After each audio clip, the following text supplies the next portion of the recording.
வருஷம் மார்வல் கோட்டை விட்டது எல்லாத்தையுமே வந்து மாஸ் பண்ணி இறக்கணும் அப்படின்றதுக்காகவே ஒரு தரமான ஸ்பைடர்மேன் ட்ரைலரை ரிலீஸ் பண்ணிருந்தாங்க. 1 பில்லியன் வியூஸ் எல்லாம் சான்ஸே இல்ல. வேர்ல்ட் வைட் ரிலீஸ் ஆன இந்த ட்ரைலருக்கு இப்படியான ஒரு வரவேற்பு இருக்குமா அப்படின்னு அன்எக்ஸ்பெக்டடா இருந்துச்சு. அதுக்கேத்த மாதிரி ட்ரெய்லரும் செம்ம ஒர்த் அப்படின்னு தான் சொல்லணும். ட்ரெய்லர் பார்த்தவங்க எல்லாருமே படம் இப்படி இருக்கும் அப்படி இருக்கும்னு நிறைய ப்ரெடிக்ஷன்ஸ்ல பேசிட்டு இருக்காங்க. ஆனா எல்லாருமே பேசுற ஒரு விஷயம் என்னன்னா, சாடி சிங்க் எந்த கேரக்டர்ல நடிக்கிறாரு அப்படின்றது தான் எல்லாருமே பேசிட்டு இருக்காங்க. ஆன்லைன்ல மேக்ஸிமம் பேசிட்டு இருக்க விஷயம் என்ன அப்படின்னு பாத்தீங்கன்னா, ஜீன் கிரே கேரக்டர்ல தான் வந்து நடிக்கிறாங்க அப்படின்ற விஷயம் தான் எல்லாருமே பேசிட்டு இருக்காங்க. அதுவுமே வந்து ஒரு 90% ஆல்மோஸ்ட் கன்ஃபார்ம் அப்படின்ற மாதிரி தான் பேசிட்டு இருக்காங்க.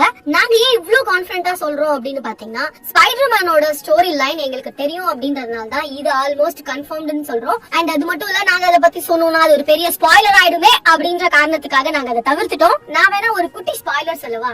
இந்த படத்துல வில்லனா ஜாக்கிள் அப்படின்றவர் தான் வர போறாரு. என்னடா இது புது கேரக்டர் பேரா இருக்கே அப்படின்லாம் யோசிக்காதீங்க. இதுதான் நடக்க போகுது. இல்ல எங்களுக்கு நீங்க ஸ்டோரி சொல்லுங்க அப்படின்னு கேட்டீங்கன்னா கமெண்ட்ல சொன்னீங்கன்னா நாங்க கண்டிப்பா அதை அடுத்த அப்டேட்ல சொல்றோம். அண்ட் அதே மாதிரி இன்னொரு ஸ்பாயிலர் உங்களுக்காக காத்துட்டு இருக்கு. இந்த படத்தோட போஸ்ட் கிரெடிட் சீன் என்னவா இருக்கும் அப்படின்ற எக்ஸ்பெக்டேஷன் செம்ம ஹையா இருக்கு. என்ன பொறுத்த வரைக்கும் இந்த போஸ்ட் கிரெடிட் சீன்ல வெனோம காட்டுறதுக்கு நிறையவே வாய்ப்புகள் இருக்கு. ஏன்னா அடுத்து டூம்ஸ்டே சீக்ரெட் வார்ஸ் மூவி வரப்போகுது. சோ அதுல ஸ்பைடர்மேன் பிளாக் கலர் சூட்ல இருந்தாதான் பெர்ஃபெக்ட்டா இருக்கும். சோ கண்டிப்பா ஸ்பைடர்மேன் பிளாக் சூட்ல வருவாரு அப்படின்றது உறுதி. தேதி பின்னர் அறிவிக்கப்படும் அப்படின்னு தான் சொல்லணும். நிறைய அப்டேட்ஸ் உங்களுக்காக காத்துட்டு இருக்கு. சோ மறக்காம சேனலை ஃபாலோ பண்ணிட்டு சப்ஸ்கிரைப் பண்ணிக்கோங்க.